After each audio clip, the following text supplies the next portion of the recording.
Imagine por um instante que a vida pode mudar em um único segundo.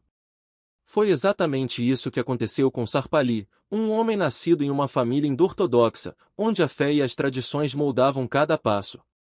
Mas, em meio a rituais diários e uma devoção que começava antes do amanhecer, algo dentro dele se quebrou. A dor da perda, o peso das expectativas e a sensação de fracasso o levaram a um ponto sem volta. Ele estava a caminho de um poço, decidido a pôr fim a tudo. Sarpali era o caçula de 4 irmãos, mas a morte prematura de um deles em um acidente de trânsito deixou uma ferida que nunca cicatrizou. Na escola, as notas ruins e a pressão do pai o sufocavam. A religião, que deveria ser seu refúgio, tornará-se apenas uma rotina vazia. Levantava às 4 da manhã, tomava banho gelado, passava horas em orações, mas nada daquilo preenchia o vazio que crescia dentro dele. E havia um detalhe crucial: em sua comunidade, cristãos eram vistos como estranhos, quase como uma ameaça. Jesus? Um Deus estrangeiro. A Bíblia? Um livro proibido. A ideia de se aproximar de algo diferente era impensável. Mas a vida tem seus próprios planos. Depois de perder o pai, Sarpali acordou para uma realidade dura: precisava mudar. Decidiu se dedicar aos estudos, concluiu o ensino médio e entrou na faculdade, determinado a se formar em física. Quando não conseguiu a vaga, aceitou matemática, certo de que aquele seria seu passaporte para uma vida estável. No primeiro ano, foi exemplar, ia à faculdade, voltava para casa, visitava o templo à noite. Era reservado, quase solitário, mas acreditava que o esforço valeria a pena. Até que o resultado das provas chegou. Reprovado em 4 disciplinas, incluindo álgebra, uma matéria que o perseguiria como uma sombra até o último ano. A decepção foi o estupim. Se os outros podiam se divertir, por que ele não?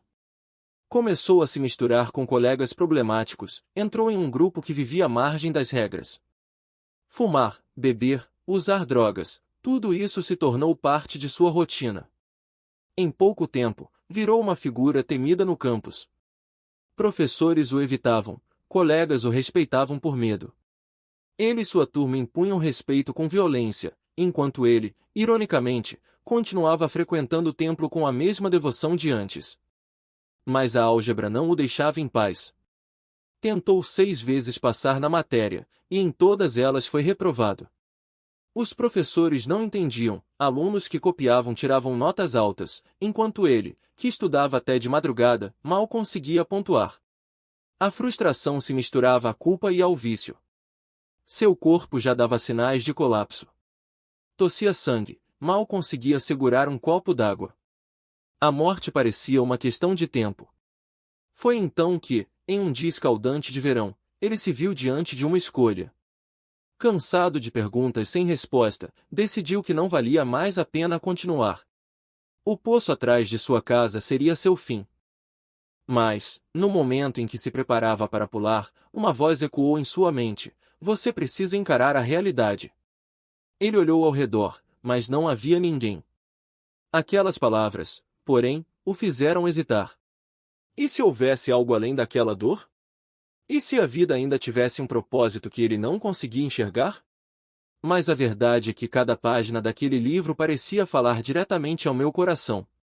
E, pela primeira vez, eu não estava apenas lendo palavras, eu estava sendo confrontado por uma verdade que não podia mais ignorar.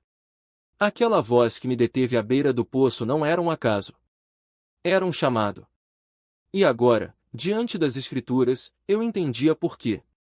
Cada versículo revelava um Deus que não apenas via minha dor, mas que havia carregado o peso dela muito antes de eu existir. A compaixão de Jesus pelos perdidos, descrita em Marcos 6, não era apenas uma história, era um espelho da minha própria necessidade. Ele não virou as costas para a multidão faminta, assim como não virou as costas para mim, mesmo quando eu o rejeitava. Mas a dúvida ainda sussurrava: e se for tarde demais? E se eu já tiver ultrapassado o limite? Afinal, eu havia renegado minha família, desprezado minha fé antiga, vivido como se Deus não existisse.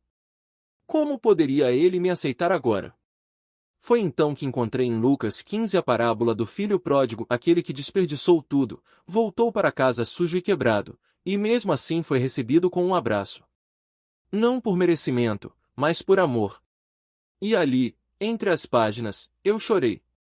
Não eram lágrimas de alívio ainda, mas de um reconhecimento doloroso. Eu era aquele filho. E o pai estava esperando. Ainda assim, o medo da rejeição me paralisava. Meus pais haviam declarado meu irmão morto por se converter. O que fariam comigo? E minha comunidade, que sempre me viu como um dos seus, como reagiria? A vergonha de admitir que eu estava errado era quase tão pesada quanto a culpa que carregava. Mas então me lembrei das palavras de Jesus em João 6, todo aquele que o Pai me der virá a mim, e quem vier a mim eu jamais rejeitarei. Não era uma promessa vaga, era uma garantia. E se ele não me rejeitaria, por que eu deveria continuar me escondendo? Foi numa madrugada, depois de mais uma noite de insônia, que tomei a decisão. Não foi um ato de coragem, mas de desespero. Eu me ajoelhei, algo que nunca havia feito antes, e, com a voz trêmula, disse: Senhor, se tu existes, se tu me queres, eu me rendo. Não houve trovões, nem vozes do céu, nem uma sensação mágica. Apenas um silêncio profundo, e uma paz que eu não sabia que existia. Os dias seguintes foram de transformação silenciosa. Os hábitos que me escravizavam começaram a perder força, como se uma corrente invisível estivesse sendo quebrada. A raiva que eu sentia da minha família se transformou em um desejo de reconciliação. A amargura que carregava por anos deu lugar a uma gratidão que eu não conseguia explicar. E, pela primeira vez, eu não estava mais lendo a Bíblia, ela estava lendo mim. Mas o verdadeiro teste ainda estava por vir. Quando voltei para Chennai, sabia que teria que enfrentar minha família. Não havia mais como esconder. Minha mãe, ao me ver, perguntou: onde você estava? Por que sumiu? E eu, com o coração batendo forte, respondi: mãe, eu estava estudando a Bíblia. E encontrei algo que mudou minha vida. O silêncio que se seguiu foi ensurdecedor. Meu pai me olhou com uma mistura de decepção e raiva. Então é verdade o que seu irmão fez? Você também vai nos abandonar? Eu poderia ter recuado. Poderia ter inventado uma desculpa, dito que era apenas curiosidade. Mas algo dentro de mim, algo maior do que o medo, me fez responder: não estou abandonando vocês. Estou voltando para casa. E naquele momento, eu não estava falando apenas da casa deles. Estava falando de um lugar onde, pela primeira vez, eu me sentia verdadeiramente aceito. Começou a caminhar ao meu lado na fé. Mas não foi fácil. Cada passo era uma batalha contra o medo, contra a solidão, contra a pressão de uma família que não entendia por que eu havia trocado seus deuses por um que eles nem sequer reconheciam. Em Gujará, eu era um estranho. A língua me soava como um muro, as pessoas olhavam para mim com desconfiança, e até nas igrejas eu me sentia um visitante, não um filho. Mas eu carregava comigo aquela promessa, gravada como fogo no peito: todo aquele que deixar casas, irmãos, irmãs, pai, mãe, filhos ou terras por minha causa receberá 100 vezes mais e herdará a vida eterna. E foi ali, no silêncio do meu quarto, quando as dúvidas tentavam me sufocar, que eu me lembrava daquela sala de aula em Chennai. Do envelope que chegou no exato segundo em que eu havia marcado o prazo. Do Deus que ouviu um jovem desesperado e respondeu com um milagre que ninguém poderia explicar. Se ele fez aquilo por mim, por que duvidaria agora? Se ele abriu portas onde só havia paredes, por que eu temeria o desconhecido? Mas a solidão é um inimigo traiçoeiro. Eu ia à igreja, ouvia os sermões, voltava para casa e sentia o peso de não ter com quem compartilhar a alegria daquela descoberta. Até que um dia, Deus me lembrou: você não foi feito para andar sozinho. Foi então que comecei a buscar mais do que um lugar para ouvir, procurei um lar espiritual. E foi assim que, entre os bancos de madeira de uma igreja local, encontrei não apenas palavras de encorajamento, mas um coração que batia no mesmo ritmo que o meu. Minha esposa. Ela não era apenas uma companheira, era um presente. Alguém que entendia a luta, que conhecia o preço de seguir a Cristo em um mundo que prefere os ídolos de pedra. Juntos, começamos a construir algo maior do que nós dois. Não era mais apenas sobre sobreviver à fé, era sobre vivê-la, compartilhá-la, defendê-la. Mesmo quando as portas se fechavam, mesmo quando as vozes ao nosso redor diziam que estávamos errados, mesmo quando a própria família nos olhava com desdém, nós sabíamos, não estávamos sozinhos. Porque aquele Deus que ouviu um jovem faminto em Chennai não havia parado de falar. Ele continuava ali, nos pequenos detalhes, no envelope que chegou na hora certa, na esposa que ele colocou no meu caminho, na força que me sustentava quando eu achava que não tinha mais nenhuma. E se ele fez tudo isso por mim, o que ele não faria por você? Se ele transformou um cético em um crente, um perdido em um filho, o que ele não pode fazer na sua vida?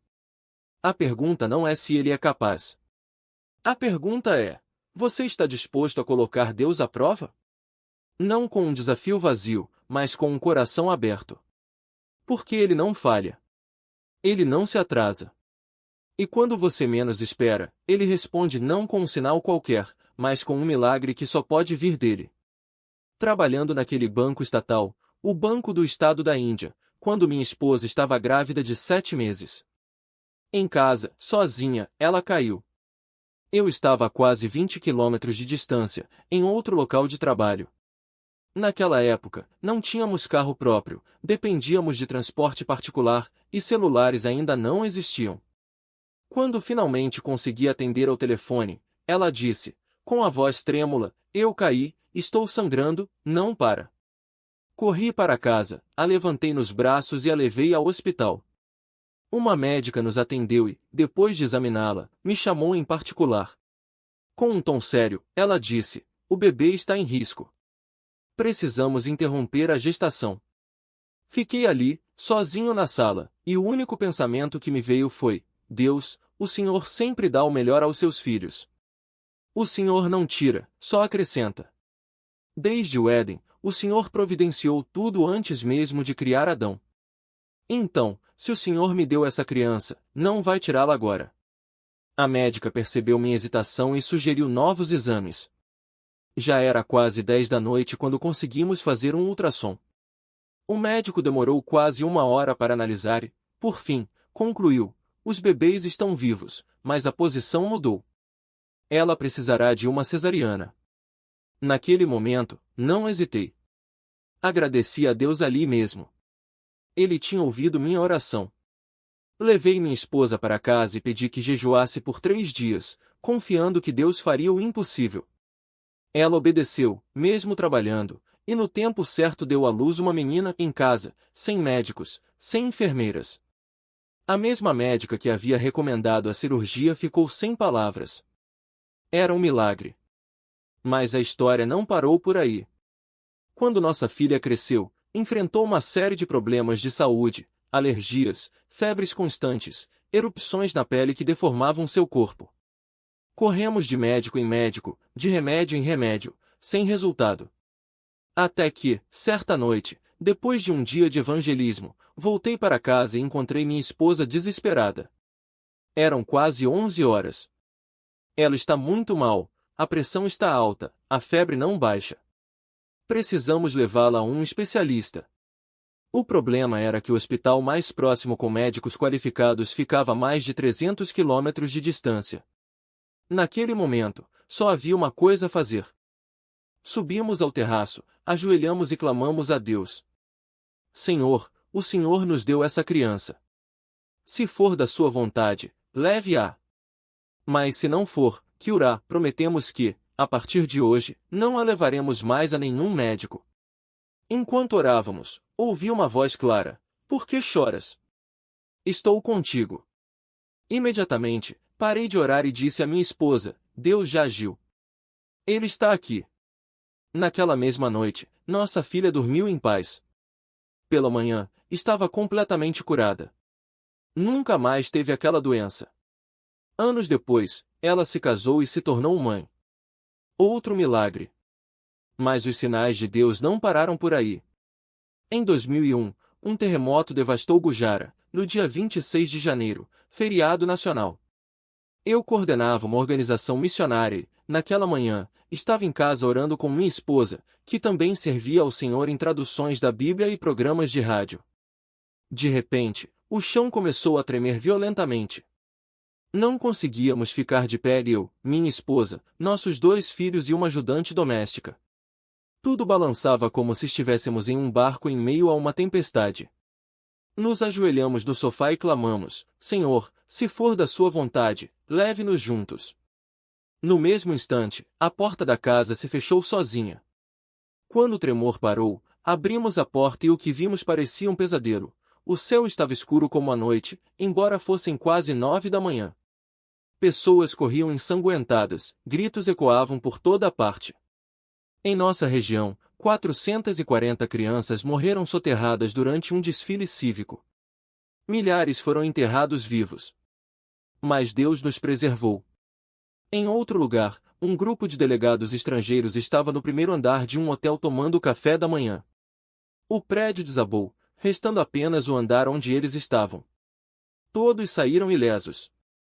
Era a mão de Deus. E não foi a primeira vez. Em 1998, um ciclone arrasou a mesma região, e mais uma vez Deus nos protegeu. Ele nunca nos abandonou. Jesus prometeu que aqueles que deixam tudo por Ele receberão 100 vezes mais nesta vida. Hoje, ainda que parcialmente envolvidos no ministério, viajamos por toda a Índia compartilhando nosso testemunho e levando a mensagem do Reino. Mas nosso coração anseia por dedicar-nos integralmente a essa obra. Peço que orem por nós. Todos enfrentam lutas, sejam estudantes, profissionais, famílias. Mas quando a graça de Deus está presente, até o impossível se torna possível. Ele não está apenas falando com você agora. Ele está chamando. E a resposta que ele espera não é um simples sim, mas um coração arrependido, disposto a entregar-se por completo. Porque a salvação não é uma ideia, é uma transformação. E ela começa quando você decide confiar nele não apenas com palavras, mas com a vida. Porque ele já estava agindo em você muito antes de você perceber. Cada página da Bíblia que você folheava em segredo, cada lágrima derramada em silêncio, cada suspiro de um coração que não sabia como orar, tudo isso era o Espírito Santo te conduzindo. E então veio o primeiro milagre, aquela oração entrecortada, aquela súplica que nem parecia uma oração, e de repente, a cura. Não foi coincidência. Foi o dedo de Deus tocando sua vida, mostrando que ele não espera a perfeição, mas sim um coração disposto a ser encontrado. E depois, veio o segundo sinal, aquele momento na escola em que as palavras das Escrituras que Molly compartilhou com você se tornaram vivas, como fogo. Você soube, naquele instante, que não havia mais dúvida, aquele era o Deus verdadeiro. Não um conceito distante, mas uma presença real, que já estava falando com você muito antes de você responder. E é assim que ele age: primeiro, ele se revela, depois, ele transforma. Mas como podemos experimentar esses milagres em nossas próprias vidas? A resposta não está em fórmulas mágicas, mas em algo muito mais profundo. Quando lemos Marcos 14 e Lucas 9, vemos um padrão claro: Jesus não apenas cura, ele primeiro tem compaixão, depois ensina sobre o reino, e só então age com poder. Foi assim comigo. Eu tossia sangue, sem remédio, sem esperança, e de repente, a cura veio. Não porque eu merecia, mas porque ele é fiel. E depois, veio o quarto sinal, a provisão. Como os 5.000 alimentados com 5 pães e 2 peixes, ele não deixa ninguém voltar para casa vazio. Seja saúde, finanças ou paz, ele satisfaz. Mas aqui está a chave: os milagres não dependem de nós, mas da nossa fé em quem ele é. Muitos vivem como se Deus fosse uma teoria, uma ideia abstrata. Jeremias 4:22 diz que as pessoas prosperam sem conhecê-lo, e é por isso que tantos ainda vivem em escuridão. O Salmo 103 não é apenas poesia, é um convite para descobrir quem Deus realmente é. Quando você o conhece, você o ama. Quando você o ama, você confia. E quando você confia, os milagres acontecem. Hoje, o mundo inteiro sabe que estamos em 2024, mas poucos entendem o que isso significa. Esse calendário não é obra do acaso, ele é um testemunho silencioso de que Jesus está voltando. E enquanto ele não volta, ele continua agindo. A pergunta não é se ele pode fazer milagres, mas se nós estamos dispostos a crer que ele quer fazê-los em nós. Então, como receber esses milagres? Não é com rituais ou palavras vazias, mas com um coração que diz: eu não sei tudo sobre ti, mas eu escolho confiar em ti. Porque a fé não é a ausência de dúvidas, é a decisão de entregar-se mesmo quando elas existem. E quando você faz isso, a paz vem. A cura vem. A provisão vem.